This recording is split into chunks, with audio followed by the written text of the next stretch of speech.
I guess to move away a little bit from the packaging side of things and towards hot topic in packaging engineering is the production of EV batteries. All the way from the cell, the individual cells, to the pack, or to the module, all the way to the pack. I think with internal combustion engines, we're starting to see their twilight years, or they're entering their twilight years. And EVs are a particularly hot market these days. So we'd be remiss to not cover it here, especially since X-ray has a very important role in its production. Can you take us through, or Andy, can you take us through how EV batteries are produced and how X-ray fits into the whole production process? Yeah, sure, Brandon. So yeah, there are three basic forms of lithium batteries for EV. There's the cylindrical type, there's the pouch type, and there's prismatic. But they all kind of follow the same basic manufacturing process, and that is to first create cathode and anode electrode sheets. And that's depositing a slurry onto aluminum or copper foils. And X-ray comes in, becomes really important to look for defects, blemishes, voids in that final rolled out sheet. And also for measuring thickness and densities of that slurry. So that's the first place where X-ray is used for EV battery.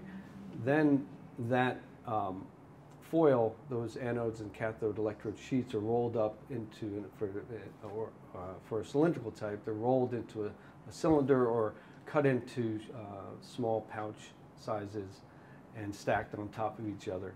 And X-ray comes into play at that cell formation by looking at the separation of this anode and cathode to make sure there's no touching or short circuiting there.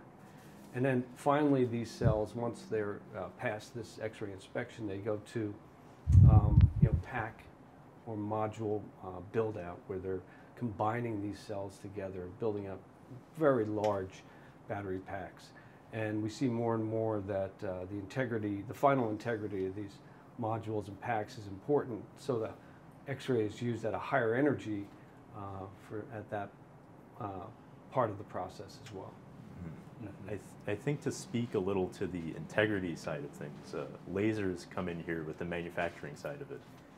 Laser welding typically occurs at the end stages of the battery module production, such as when you're welding the bus bars or the terminals together, or when you're hermetically sealing the module box that holds the battery.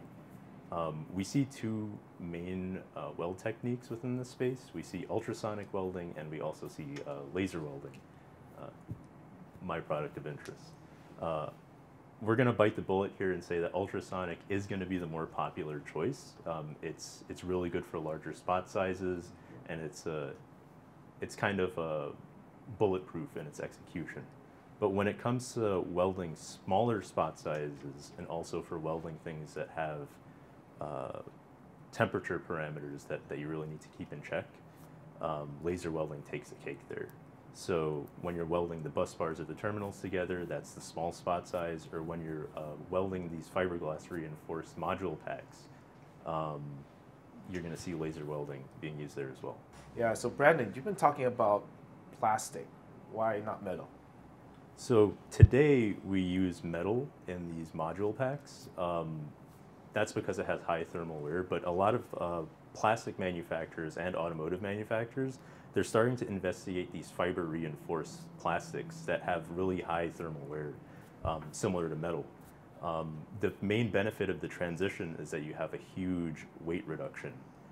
So that translates to more range for your EV. These plastics have a really high melting point, around 1100 degrees Celsius.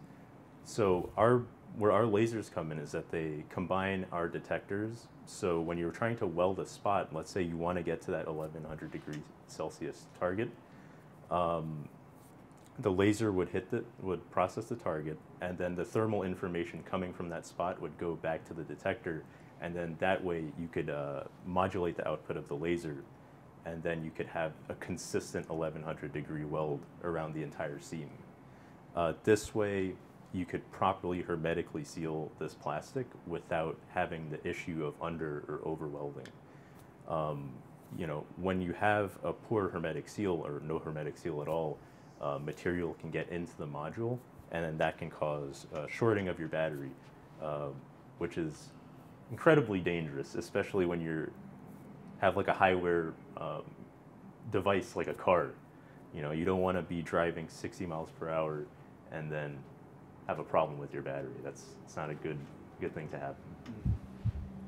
Yeah, it seems like you know, the adoption for EV cars is growing, and because of that, we're seeing a lot of building of new so-called gigafactories for production of, you know, potentially bigger and bigger batteries for these EV vehicles. From my experience, you know, higher power from, you know, the visible side on your light source allows for faster throughput, so more measurements. Is that true, Andy? Do you believe for, you know, the bigger and bigger batteries, do we see a need for, you know, higher power in order to increase the throughput? Yeah, we do, Eric. And you know, it's not only the bigger battery, but we have new technologies coming out for batteries that may require higher energies as well. So, you know, we really see two things happening here. Moving to the larger batteries, we've seen Tesla move from the 2170 to now the 4680. It's obviously a bigger battery with more milliamp hours, but it's also 5 times heavier. So these are denser batteries that need higher energy. The second thing, as I mentioned, is new technologies that are coming out, with such as solid state batteries or silicon anode batteries. And these are just moving from development into production, and the required 100% inspection, inline inspection energy levels are still being proven out, what is required, but they're probably going to require higher energy. So, you know, these two drivers, plus the need to inspect the modules and packs, as Brandon mentioned, got into earlier, really we see the trend moving towards higher X-ray energy. But what's really important also is that the resolution needs to stay the same, which is always tough, right? As you increase the energy, keeping that very small focal spot and high resolution is important as well. And just to try to relate it to some of the spectroscopy solutions, so we see a lot of trends of MEMS technology helping to reduce the size of instrumentation, as was mentioned earlier. Fortunately, the size reduction, we were able to maintain comparable sensitivity, optical resolution, and speed as the predecessor instruments had achieved. And that helps manufacturers put spectroscopy solutions in inline inspection. I wonder, Andy, do you see a similar thing in battery inspection? Yeah, we do. So, you know, there's offline inspection is typically CT or 3D type imaging for X-ray, and the battery manufacturers, they prove out their designs using offline type inspection, which is, you know, takes a lot of time and is not suitable for the inline type inspection. But they can do very high resolution imaging, and they use the microfocus X-ray source tube for that.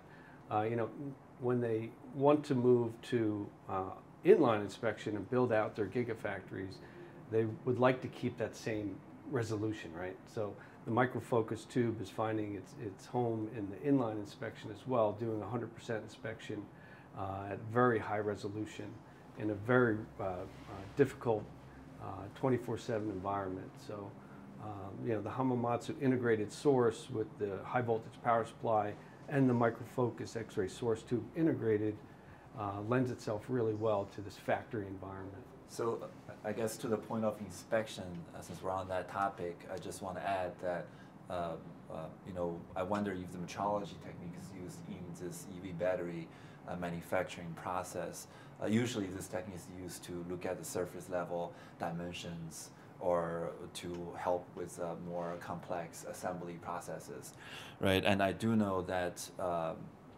in the past, they use very bulkier systems.